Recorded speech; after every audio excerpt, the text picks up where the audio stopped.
Okay, and just like that, we are back, ladies and gentlemen. I'm excited. We have a very special guest tonight. Somebody who, all right, Ian, we've had some special guests on this show. We've had dignitaries, we've had mayors of cities, presidents, we've had dictators, we've had everyone on the channel. Yeah. And mayors. Yep. Mayors, yes. And today we have the one and only Byron Lazine. Now, I could not give you a good enough intro, Byron, but Byron has been all over the place. He's got a team up in Connecticut, right? Connecticut? You got it. Absolutely. They do like 1,000 transactions a year. This gentleman was with Inman News, putting out content like crazy. Now he's with BAM, Broke Agent Media. Big fan of him because he's part of the Tom Ferry ecosystem. Amazing person. And if you haven't checked out any of his content, go over to Broke Agent Media, BAM. Every single day they do the hot sheet. And the hot sheet is basically all the information we're going to go over today. He breaks down the data better than anybody. Now, a lot of people get upset with this channel and they say, you realtors don't give us data. This man has the data. We got lots to go over. Byron Lazine, welcome. Hey, I appreciate that. I think I like how you clumped me in with the dictators. Yeah, I left dictators for last, and then Byron. No, it was dignitaries. You just didn't hear it right. It was dignitaries. I did say dignitaries. I know what Jeremy's up to. I know what he's up to. And so I appreciate the invite, Ian. Big fan of what you guys are doing.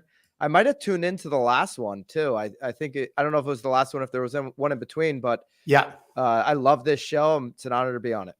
Thank you, man. Well, so Ian, we got a lot to get to today. So for folks joining in, definitely drop in your comments below. We're going to get to them as we go through. If you haven't seen the hot sheets over the last few days, there's a lot of things going on in the market right now. And so what we're going to do is go through kind of what's happening with interest rates, because Byron called it 7.1% today, right, Byron? Yeah, we hit 7%, first 7 handle that we've officially seen, since last year. It's the highest 30-year fixed since early November.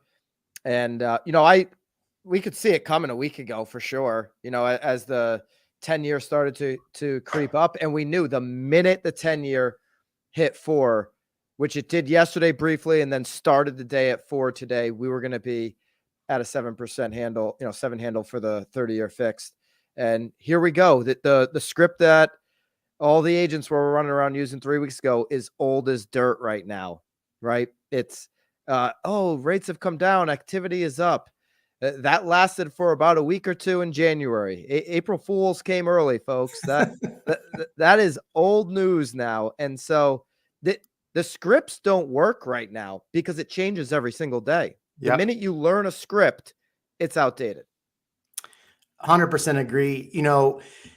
So you've covered a lot recently, and why I really wanted to have you on tonight is because in Austin, we're facing some things, right? You have Aaron in the comments already talking about taxes being a train wreck. We have, inventory issues happening here in the Austin area. It does look like we have a lot of inventory, but I went through it today, Ian, and we actually only have 6,700 units in the 3 counties surrounding Austin, which isn't a lot. But even though MLS says it's more. One of the things that's really important is we know that there are some builders, they don't put their entire lot of inventory on the MLS, right? So that data is still not transparent. But you're right. I mean, that's not a lot. It doesn't seem like a lot of inventory, but I'm super curious how many of these builders have extra inventory just sitting there and they're afraid to show their cards. Right. So inventory is something we're definitely going to talk about. But as far as the interest rates go, Byron, you've done some really good. And as you talk, I have some of the stuff you brought up recently. But walk us through what you're seeing in the market, because you're predicting price drops. You and I have fought with the same group of people in the reventured crowd. So we want to get to that and talk about your opinion on the reventured crowd and exactly kind of what his comments have been, especially in Austin. But besides rates, walk us through what you're kind of seeing in the market right now. Well, I got a couple different directions. You mentioned inventory, and I know we're going to get to that. I've got some thoughts on that for sure. Definitely rates. I'll tackle reventure first.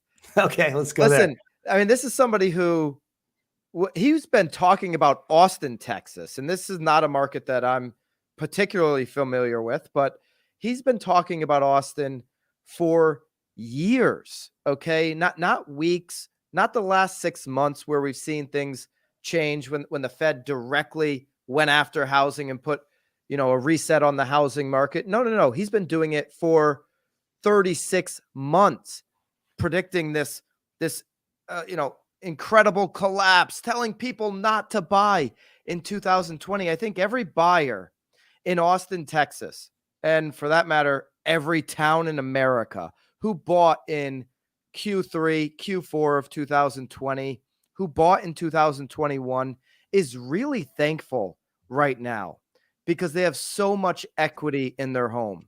They have so much home price appreciation. And you know what? They're locked into a rate that they'll likely never see again. Right.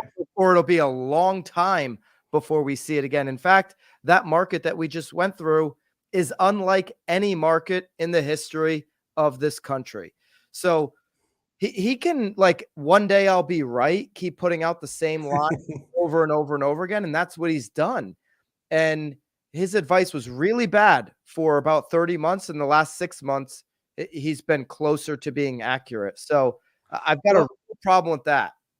I would say from my standpoint, when it came to the Austin area, yeah, he'd been saying that it's going to come down, and his philosophy of why Austin was going to come down is 100% the opposite of what actually transpired. And it's one thing to be lucky, but Ian even sent me the other day. God, you sent me a TikTok or something of him saying these people just bought this to rent it out. They're going to lose money. They should never have bought this rental property, bro. I'm selling my Padre condo, and when that closes, we're buying 2 more units here in Austin. Oh, yeah. Because Byron the other day was like, hey, interest rates are going to go up. Buyer demand is going to go down. So if you're a seller, get your home on the market. I listened to Byron. I got my thing going on the market because now I'm going to roll that over at 1031 and buy 2 more properties in Austin in the next 6 months.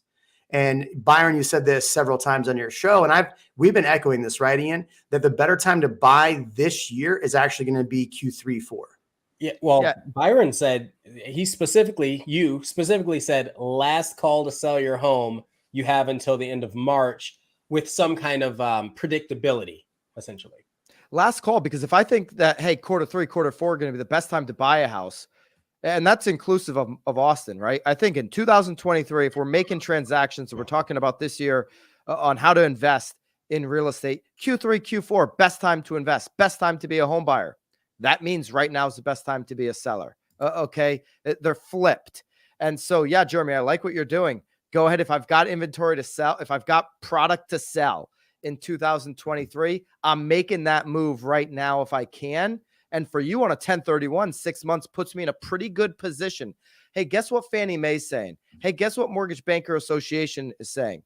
They're all saying we're going to end the year in the 5s on the 30-year fix. And I don't know, Jeremy, if you're going to go and leverage, pull some leverage, do a mortgage on some of these properties that you're going to go buy. You're going to move some 1031 money into it. I got that, but I don't know if you're going to mortgage the rest. If you are, the money is likely going to be cheaper before the end of the year. That's what all the consensus with all the banks are, that we're going to end the year in the 5s on the 30-year fixed. So price pressure is going to continue throughout this year, and we'll see lower prices by the end of the year, which is why it's best time to sell is right now. We're going to be further away from the peak at the end of the year.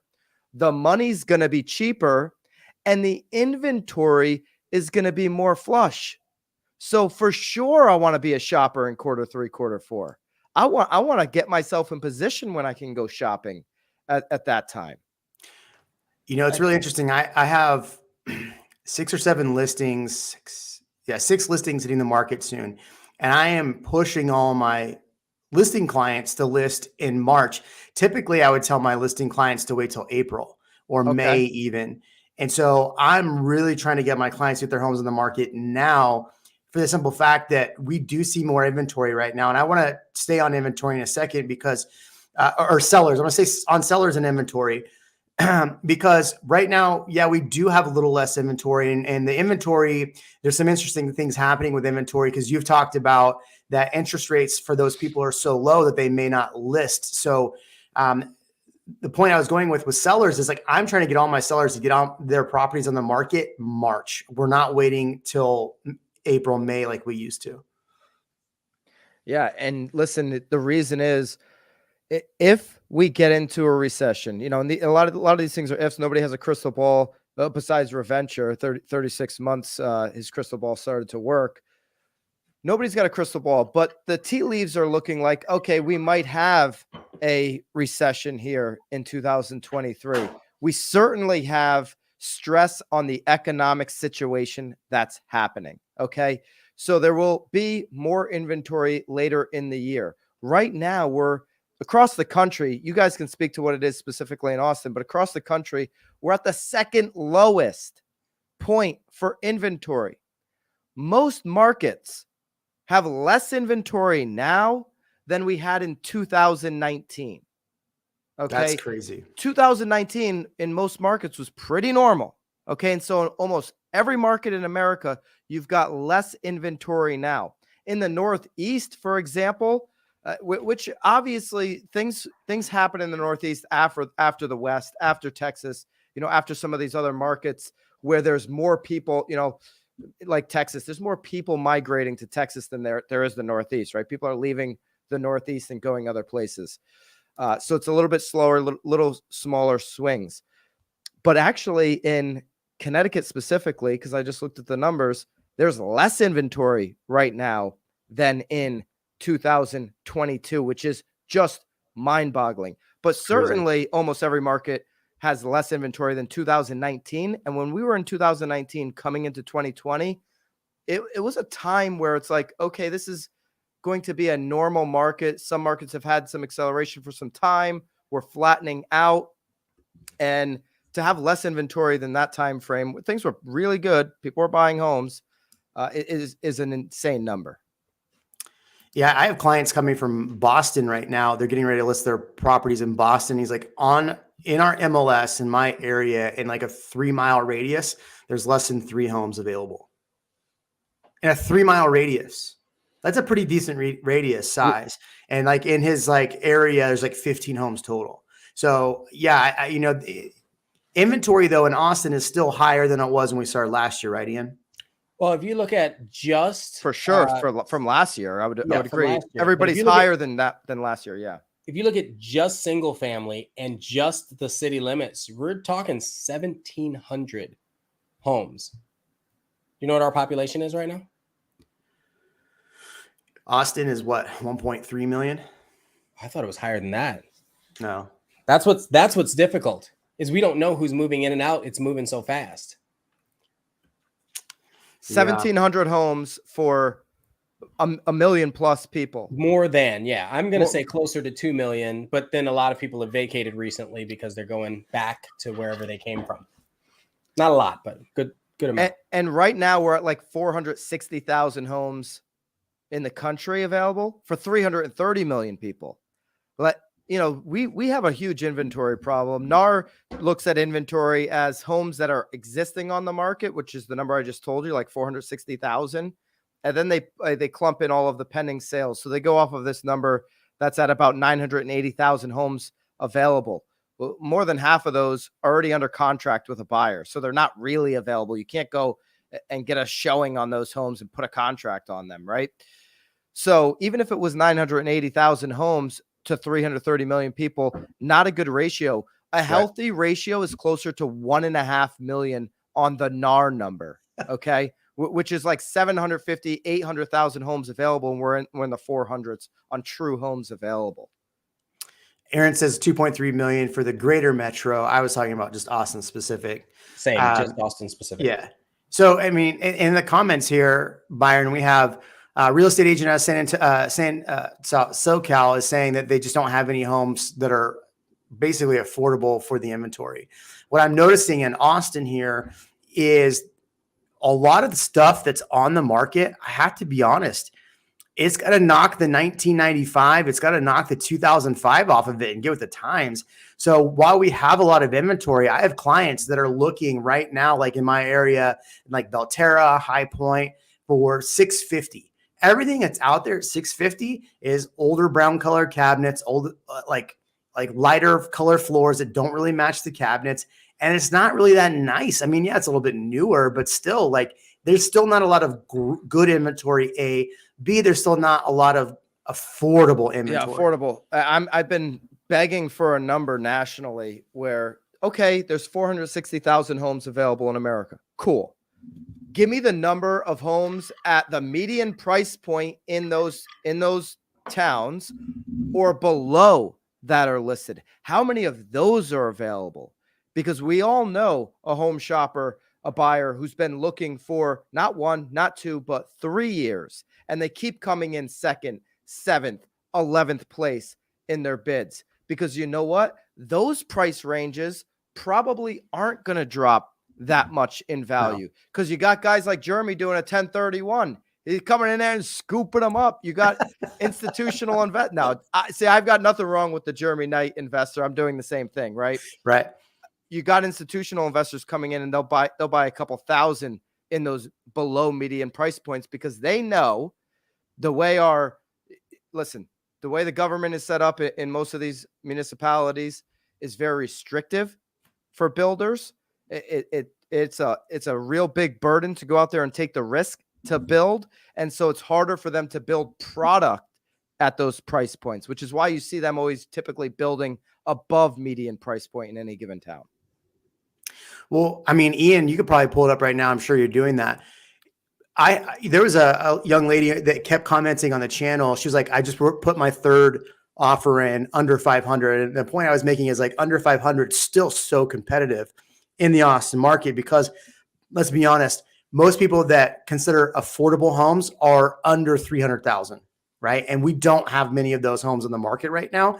There's very few builders building in that. In fact, what we're looking at is when we're buying is 350 that's under 350 that's renting out for 2,500 a month with 25% down. That'll clear us on stuff. We're having to look at New Braunfels, and everybody's going to get mad at me for saying New Braunfels wrong, but New Braunfels, which is 45 minutes south of Austin, is where we're primarily looking right now because there's actual inventory in that price range that is renting for that. So but you can't really find the rental values in most of Austin with those prices. Going still with single family, not condos or anything like that. In the houses under the median price, we have 431 active in the entire MLS. That's Austin proper. Yeah. That's the real number right there. 431 for a major city in America, 431 units available that are median priced or below that are actually available to go and look at. Now, out of those 431, if we did a deep dive and started looking at how much of this is just absolute dog crap, where people haven't maintained their home, where they have no pride of ownership, right? They've been living like a slob for the last 20 years, and somebody's got to go in there and gut this place, okay? So is it really move-in ready? How many of these properties are what you see on HGTV? That's going to be a much smaller percentage than the 431. And remember, we got about 1 million people in Austin proper. That's insane. Right. Well, on top of that, with the amount of low inventory, now you're having interest rates going up, which is just squeezing that price point even harder. Yeah. And you're saying, and what you're thinking is that we're going to be back into the 5s. So, one thing I want to get to in a second here is rental inventory. So all those people that can't afford, even though we have inventory available in the market, you're predicting that we're going to see prices come down. And I actually, for the first time in a long time, think we're going to continue seeing negative prices in Austin for the next 3 to 4 months. And then it'll really level out. When normally we should be doing this, we're probably going to do this, maybe not as quick. The February numbers are definitely going to be skewed because we had a really hot start to the year. Yep. And now what are we seeing? It's starting to slow down. Ian, is it starting to slow down? A little bit. Well, here's the thing. I wanted to share this. You got to see this. It's just funny. It's just funny. So this is, That's one of those 431 homes, Ian. Yeah. Way to go. Look at that place. 425,000 right here, 900 something square feet, 928 square feet. Obviously, it's a lot by, but well, that was funny. The other day, I don't know who it was. Ken Posick sent me a message about somebody tweeting about a house in Austin. See it, the crash is coming. This house was 400. Now it's listed at 230. And I actually broke down that even at 400, it was overpriced by 150 to 100, almost $200,000. Right. So it's still overpriced for the market. I don't care about the list price, bro. Right? You know what I'm saying? It's like, come on. So that's a prime example of what's actually out there for good inventory, for affordable inventory. When we're talking about the overall Austin market, and I saw somebody with the comment, can anybody make a good argument for Austin? I don't even live there, and I can make a great argument. The argument is people aren't going to stop migrating into Austin. So long-term, we're good. Long-term, we're good. While we're sitting through a volatile 2023 with the Federal Reserve, who had no other tool left in their tool bag but to say, we're going to reset housing in mid-2022. And that's what they did with the interest rates, was reset the housing market because, listen, they went way overboard printing money. Okay. Oh, for sure. And now they've got to go the opposite direction. And what do we know is going to impact people the most? It's these home prices, right? And so if you can bring values of these homes down, we're already seeing, right, rents come down a little bit in a lot of markets, not a lot of it, but a little bit. That's going to help people. And so that's what they've had their focus on. But long term, Austin's going to be really good. People keep leaving the Northeast. People keep leaving California. And so I think, and I don't spend much time in Austin. I'm definitely not, a stan like Jeremy and Ian of Austin. But I think Austin will be good for a long time.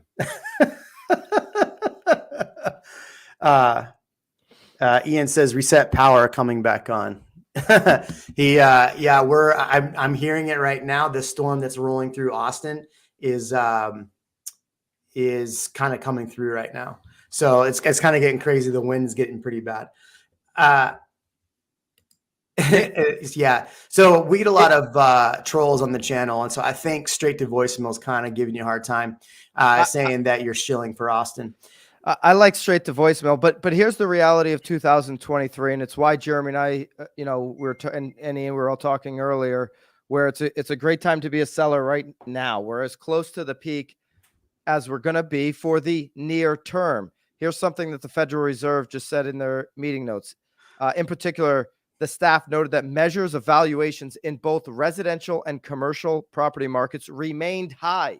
So even with the reduction, the cooling off of the top of the 10 plus years of appreciation homeowners have had in Austin, your values, even though they've cooled in the last 6 months, they still remain high relative. Think back the last 10, 15 years in Austin.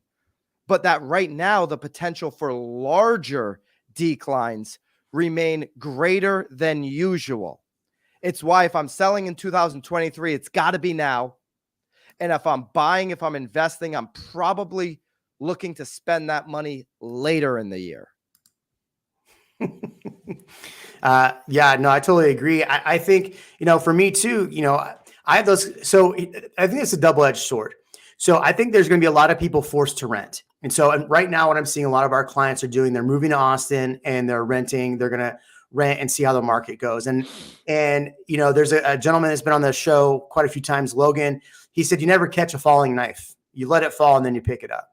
So basically what he's saying is keep an eye on the market. And when things level off, then you buy. So with this happening, I think there's two things going to happen. Prices are going to come down. You're going to have a lot of people run out and rent now. So you're not going to really see a major dip in rentals because our rental inventory is still very low. But what you will see is these rents are going to continue to start going up. Now, Austin, one caveat for Austin is the amount of builds happening right now for rentals is huge. Like multifamily is going crazy in Austin right now. A lot of these developers said, I'm not going to build single family anymore. It makes more sense to go build multifamily. Yeah. So we're going to see So we're going to see a fluctuation in rental rates here, but I think you're 100% right. The last half of this year, you're going to see everybody go, okay, rates just dropped, prices are down, I'm back in, because the 3% interest rate is well in our rear view, and it's not going to be around for any time soon. So when people see 5.5% again, it's exactly what happened the first 2 weeks of this year. You know what else is in the rear view? It's gaining 25% on home value appreciation in a year. That's in the rear view for quite some time, even in a market like Austin, where people want to be, and you've seen so many big names over the last few years. Jeremy, you've done a great job on your channel covering all of that, going to Austin for obvious reasons. But you mentioned all of the multifamily happening in Austin, and it's happening in other parts of the country. You can thank your government for that. The government thought that allowing multifamily investors, making it easier for them to build as opposed to build single unit affordable housing to advance home ownership was a way to make housing affordable. Well, we know that the average renter is more than 40 times less wealthy than the homeowner. So the government just didn't care about that number. They didn't care about people being wealthy, right? They want people to, hey, stay in your box. Don't worry about having wealth. Just send in your taxes, right? Yeah. Listen, that's kind of the stance that they've taken. Now we've seen it with the Biden administration in the last couple of weeks. Say, hey, we got to get out there and get some more people, into home ownership. We've got to create opportunities for people to buy single units, because if we just put everybody in a rental, it's going to be really hard, to pay some of these Social Security bills and some of these things coming down the road, because people just aren't going to have the money to fund all of these social programs. Now, what's interesting is if you are a seller who wants to dip out of the market and get back in, the opportunity for you to save on your monthly number right now, it's about $800 less to rent on a same property, similar property that you could rent as opposed to buy. It's $800 less to actually rent that. So for all the sellers that are like, I don't know where to go, but you do what Jeremy just said, right? You sell your property near peak right now. You jump into one of these rental. There's an abundance of inventory that's going to be hitting the market, pushing rental prices even further down. You could save some monthly, try to get a 6-month lease where you can get out of it later in the year, maybe 9 months, and then go month to month. And then you can get back into the market as a buyer. It's super practical. Listen, it's advice I gave my parents last year down in Naples, Florida. I said, you're at the peak now. You're at the peak. You've made money, good money in the last 3 years. Go take that out without a capital gain hit and go into a rental. They did that. And now they're shopping again because prices are starting to soften a little bit. I have a guy that's doing that right now. The only difference is he closed on his house the middle of last year. So the equity buildup hasn't been there. The equity buildup hasn't been there. Oh, he closed on it last year. Got it. Yeah. But if he closed the middle of last year, listen, 99% of people on their mortgage right now are less than where we sit today at 7.1%. So the middle of last year, he might have been locked in at 4 or something, right? Yeah. And it was a wash for him as far as like what he'll pay in costs and everything. He'll get out, he'll get an apartment probably for less money, and then be able to sit it out for a little bit and maybe even move closer. I'm building a new place right now. Now there's going to be people that make lifestyle decisions like I'm making, where it's like, hey, I need a bigger place. I got 2 little girls.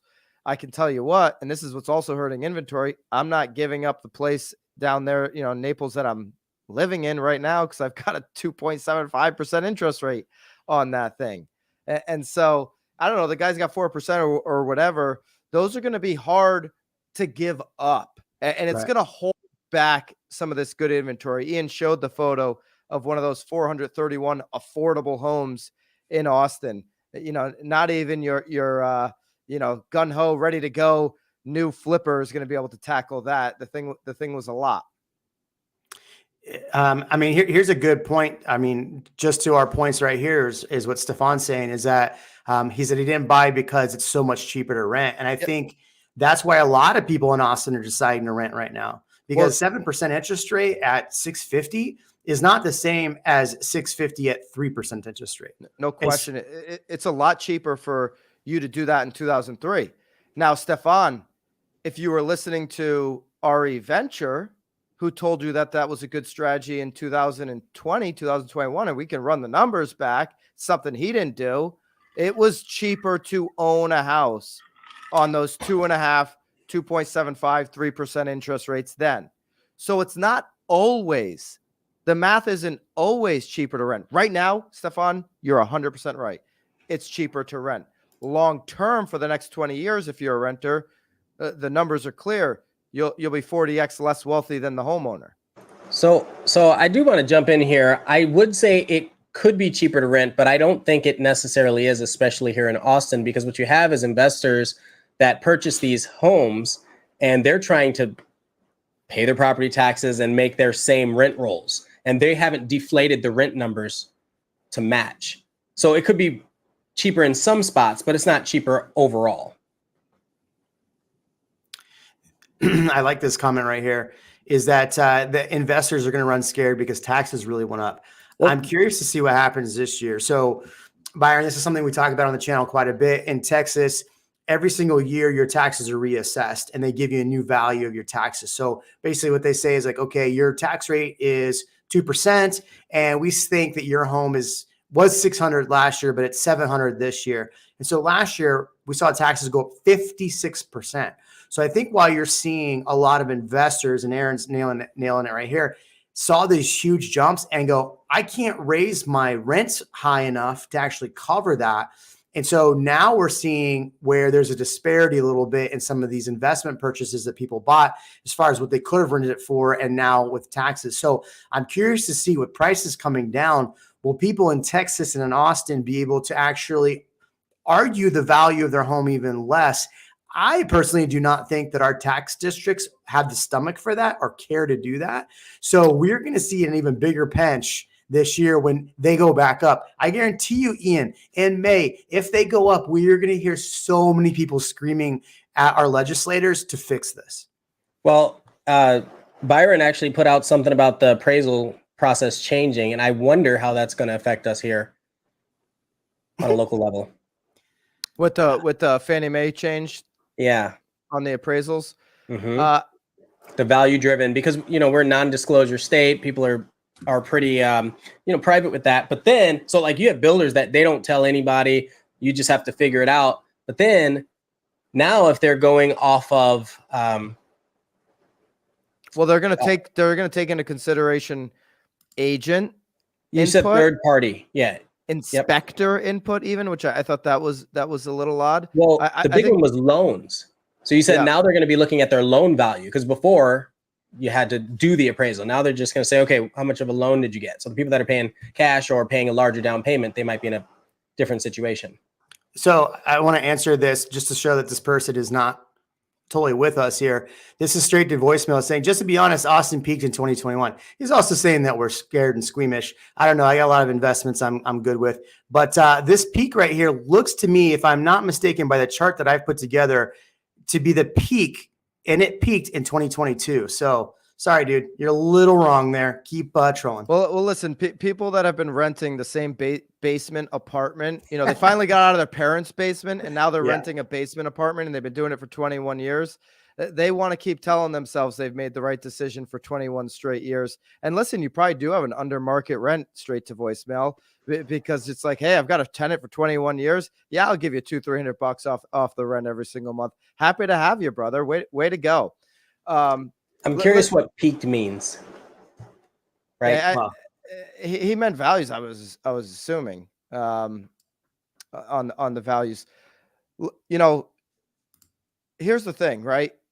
We're definitely going to see, and we're seeing it right now, pressure from all different areas on prices. Taxes is something you can't run from. If you got a 50% increase in 1 year, to me, that's as big as an issue as anything we've talked about. I own property in Florida. It's where my primary residence is now, and they've got a really good tax system on, property taxes. You get your homestead if it's your primary, and it just goes up a little bit, a certain small percentage each year, but it's a calculation that they use. And it's really low in comparison to where I own property in Connecticut. It doesn't get out of control. Connecticut can get all kinds of, tax increases. That is an issue. And it's what we saw in Connecticut, why Connecticut took so long to come back. It took COVID for spots in the Northeast to come back because the property taxes were too high. So that would be the one thing that can really hurt Austin. If property taxes get so high, the money's got to come from somewhere, and it'll come from the valuation. So I pulled something up thinking about what you were saying as far as the numbers and specifically the vacancy. Someone had mentioned vacancy. Of the 430 homes, 290, almost 300 of them are vacant. Yeah.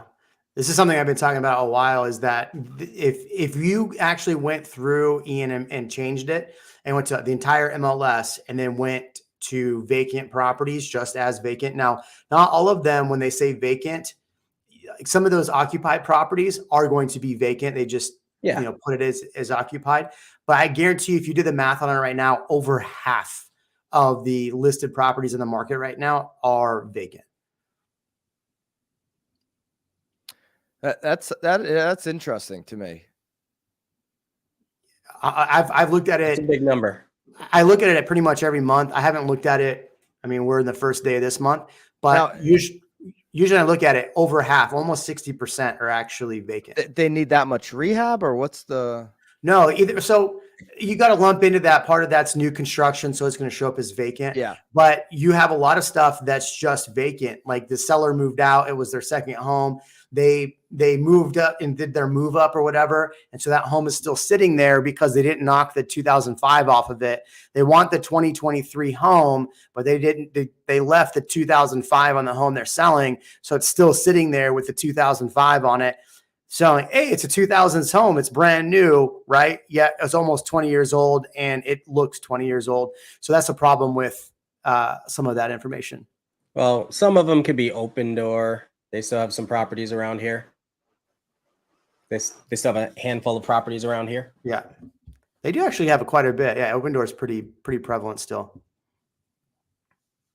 And if you look at what open door, how many homes did they buy last year, and they're selling them all at a loss right now?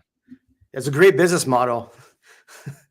Yeah, when you're using other people's money, I guess you can afford to do it.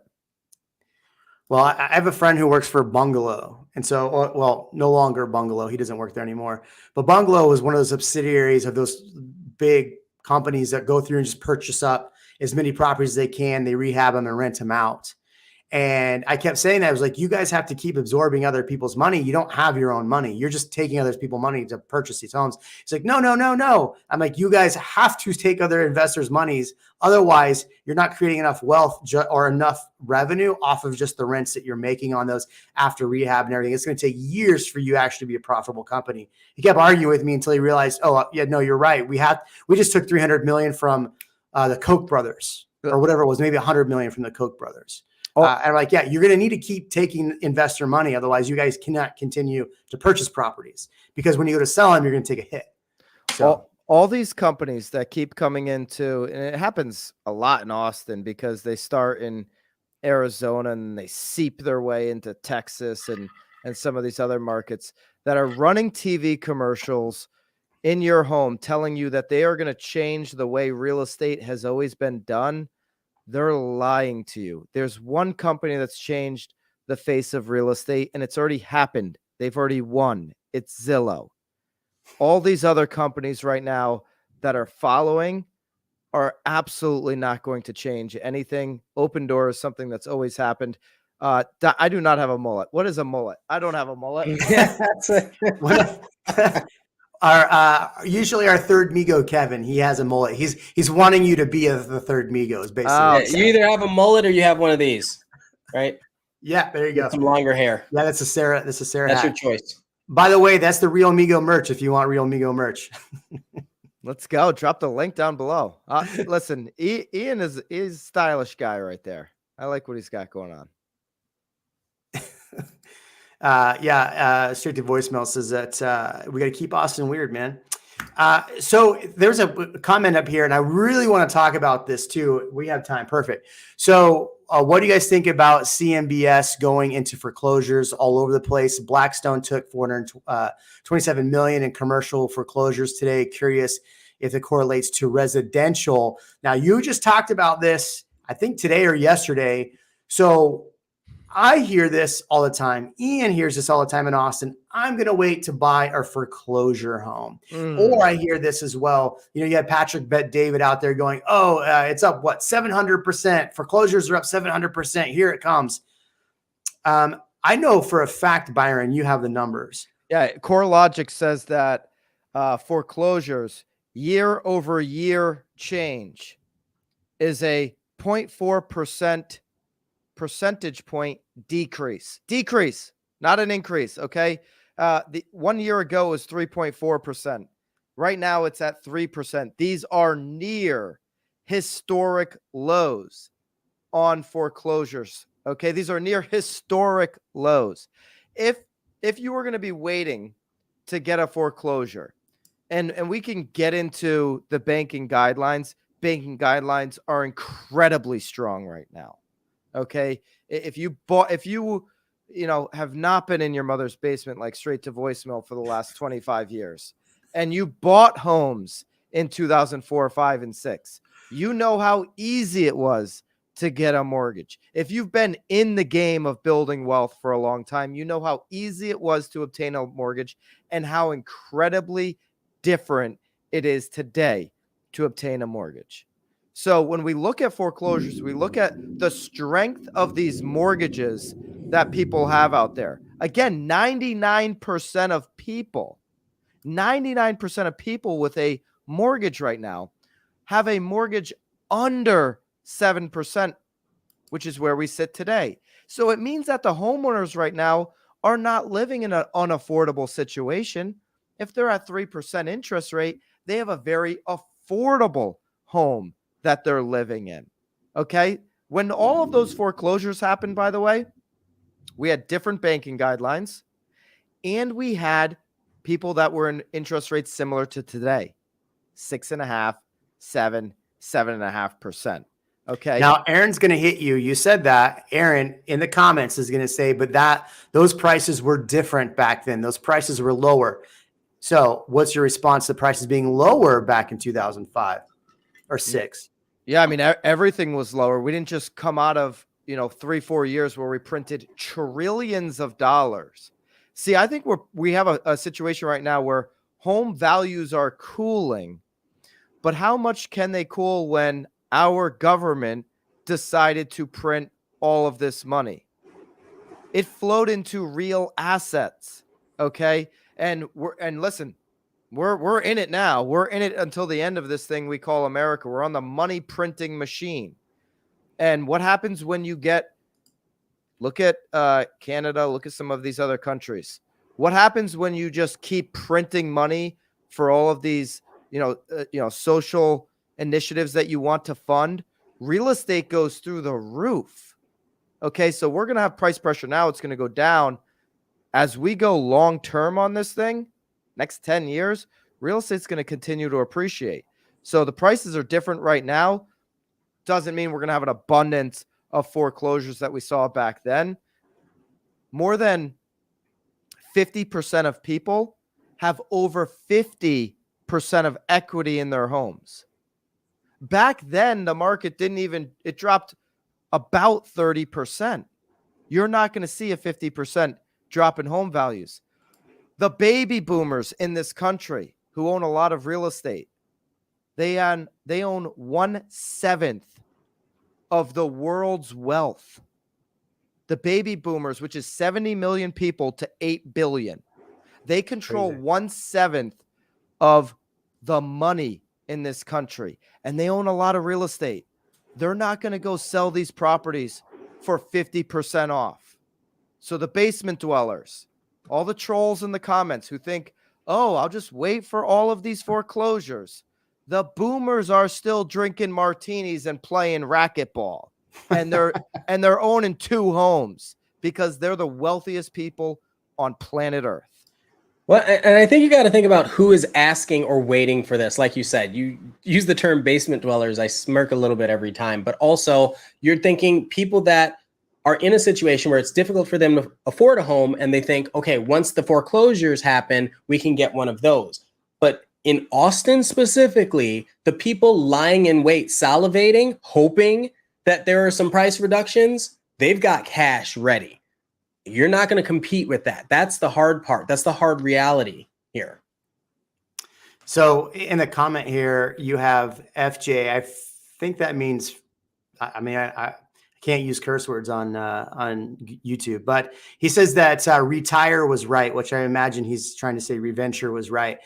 I just want to comment on this because what's really important to understand is that reventure was saying that the Austin market was going to crash because price appreciation was outpacing rental appreciation.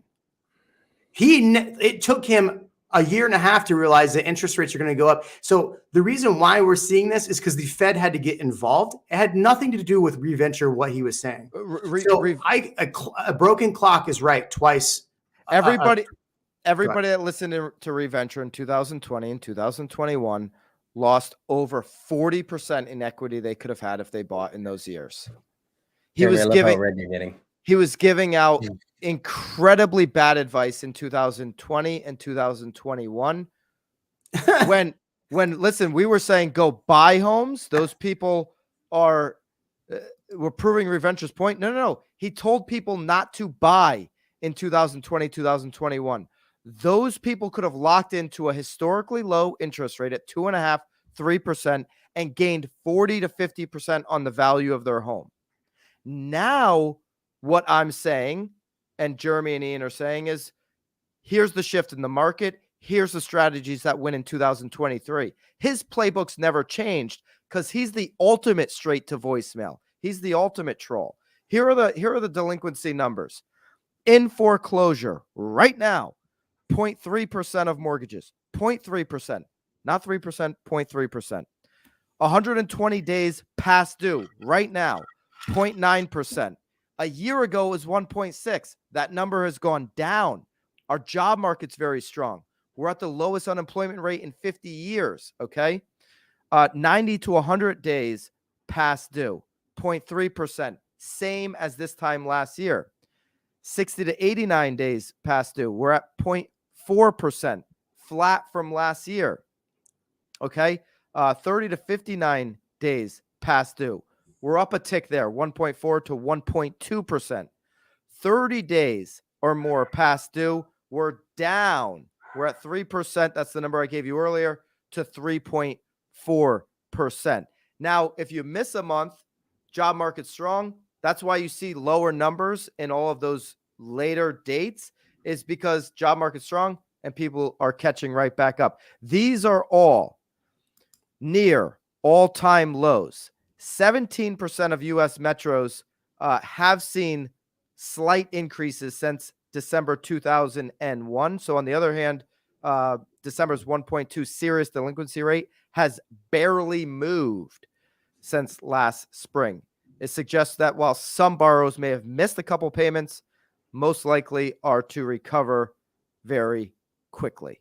Okay, that's what's going on right now on delinquencies. It's really hard to get somebody out of their house if they do go into foreclosure.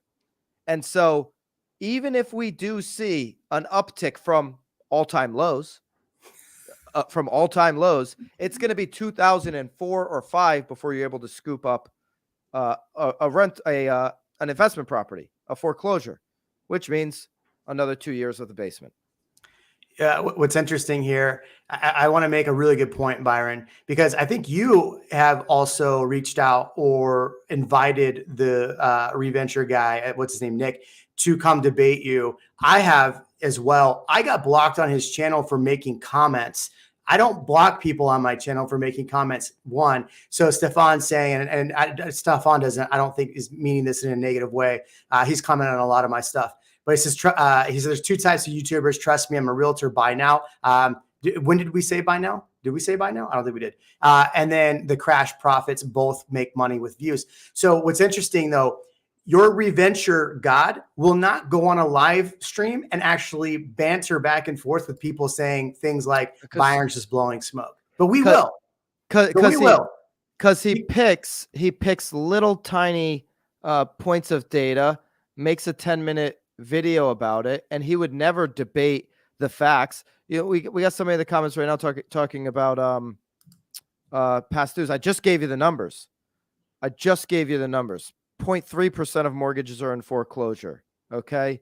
3% of these are all-time lows. This doesn't make sense. So what he's saying is 238,000 in foreclosure, pre-sale inventory at 2.02 million Americans and over 30-day past due. If Fed hikes, which they will, I think you'll see these skyrocket. Why? Why would they skyrocket? They're not purchasing. You're talking about people purchasing. So you're getting mistaken with, if I have an interest rate that is at 3% and I'm delinquent, if rates go up, that doesn't impact me at all. It impacts people that are actually like buying homes. So nation's overall delinquency for December, 3%. Early stage delinquencies, again, 30 to 59 days, was 1.4%. All of these numbers are all-time lows. These numbers were higher in 2017, 18, 19, and coming into 20, coming into the pandemic. All these numbers were higher. All of them. Ian, what do you got over there, man? You're thinking. I'm still looking at. I'm listening to y'all go back and forth, and I'm looking at unemployment rates. Austin is in the top 30% as far as lowest unemployment. So I think Austin's 2.6 or 2.7. Did it come up? Yeah. Last I looked, it was 2.6%. 2.7. 2.7. So it did come back up. All right. And I said that, I think in my last video that I put out, I said it's at 2.6. I imagine in January's numbers come out, it'll be 2.7 with all the layoffs we had. Alex says both sides are wrong. It's not going to be a major crash, but it's going to be a crazy, but it won't be a crazy, but it's not going to be a crazy market again. I think that's what we've been saying, is it's not going to be a crazy market. Well, Alex, here's the thing. You can roll back the tape on me because I got a ton of YouTube content out there. Yeah, he does. You can roll it back and check the tape. In 2020, 2021, I was telling people to buy homes. And right now I'm telling you it's a better time to be a buyer later in the year if you're going to buy in 2023, and a worse time to be a buyer right now. And it's the best time to sell a house because you're near peak. So I put out a video every single day. I'm very, very easy to go and rewind the tape on. And so is RE Venture. The problem is he's just been saying the same thing for 3 years straight. That's actually a really good point. And I think Motmo said it too. What jobs came to Austin? Remote. There were a lot of remote positions, but these are people that are still investing and spending their time in Austin, investing in Austin properties, and spending their lifestyle here as well. Man, these comments are fun, man. It's not very often, I know, Byron, when you do your show, you have a lot of realtors that comment. So it's good to hear you be able to push back on some of the other stuff that people are saying. This show is incredible. I love this show. Boomer Lazine. Listen, what I do know about boomers, and I just gave a talk in Boston today, and there was a bunch of boomers in the room. I said, boomers, you guys have had it easy. You've been able to accumulate 1/7 of the planet's wealth. And I know one thing I know about boomers is they're living longer. They're living good. I get to hang out with a whole bunch of them down in Naples, Florida. They're all very active on the golf course. They're all playing pickleball. They're playing tennis. They're drinking martinis, and they're eating really fine dinners every single night. And a lot of them own 2 and even 3 homes. So when we think all this inventory is just going to come dumping onto the market, you either believe that all the boomers are going to die in the next 2 to 3 years. Yeah. They seem pretty healthy to me. Some of these guys are still driving 250 yards. Or you believe that they're willing to take 50% haircuts on cash investments on properties that they own free and clear. I don't see either happening. I see boomers living another 15, and I don't see any boomer out there that likes to lose money. Well, and also you have to think about it. The ones that don't make it, right? They a lot of them have families to pass these investments on to. Listen, here are the 5 states that do have a higher than the national average on the delinquency rate. Okay, so let's see if Texas is in it. Overall delinquency rate, 5.7%. Mississippi leads the list. Louisiana's number 2 at 5.6. West Virginia is at 4.5. New York is 4.2. And Oklahoma is 4.2. But oh, by the way, all 5 of those who are leading the pack as the highest delinquency rates are down from this time a year ago. They're all down from this time a year ago. And this time a year ago is when they allowed foreclosures to start again too. Yeah. Be very clear about that, because 2020, into 2020, 2021, you couldn't foreclose on anybody until the beginning of 2022. And that's where we saw a huge increase of foreclosure, like pre-foreclosure starts. And that's where everybody's like, oh, it's going to crash. And Momo's got it nailed. Job market is still very strong. Why the hell are we talking about delinquencies? We've got 11 million job openings in this country. We've got unemployment at its lowest rate in 50 years. So especially businesses under 250 employees, they're driving this thing. Small businesses are growing right now. They're out there hiring. Okay. And as long as that continues, it's going to be really hard to continue to, entertain the trolls on the delinquency conversation, because I don't see it happening right now. Now, none of us have a crystal ball.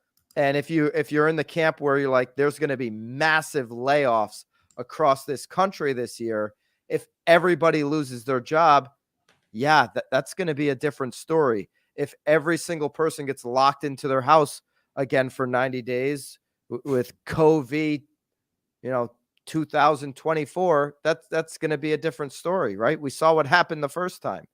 We can't predict those life-changing situations. Dude, Byron, this is probably one of the best ones we've done, man. I love you. Before this, we said, I said, people are going to love you on here. And you said, or they're going to hate me. And we've got both. You're going to be on one side or the other with me. Jeremy, you've got a little bit of that personality, but people tend to love you. And Ian, how could anybody not love you, my man? So I appreciate you guys bringing me on. Yeah, man. Well, if anybody wants to harass Byron anymore, he goes on 8:30 in the morning, our time, Central Time, on BAM. You can go. That's the hot sheet. He's got 4 other shows, 5 other shows, 100 shows that he puts out a day. So you can find him there. He's got a massive team in Connecticut. You can find him on Broke Agent Media, BAM. There's all these places you can find him. Byron, thank you for the time, man. I appreciate you. I appreciate that, Jeremy. I appreciate the plug, and I can't wait to come back on and have this conversation. The people of Austin are incredible to hang out with for an hour, so I loved it. We'll invite Retire.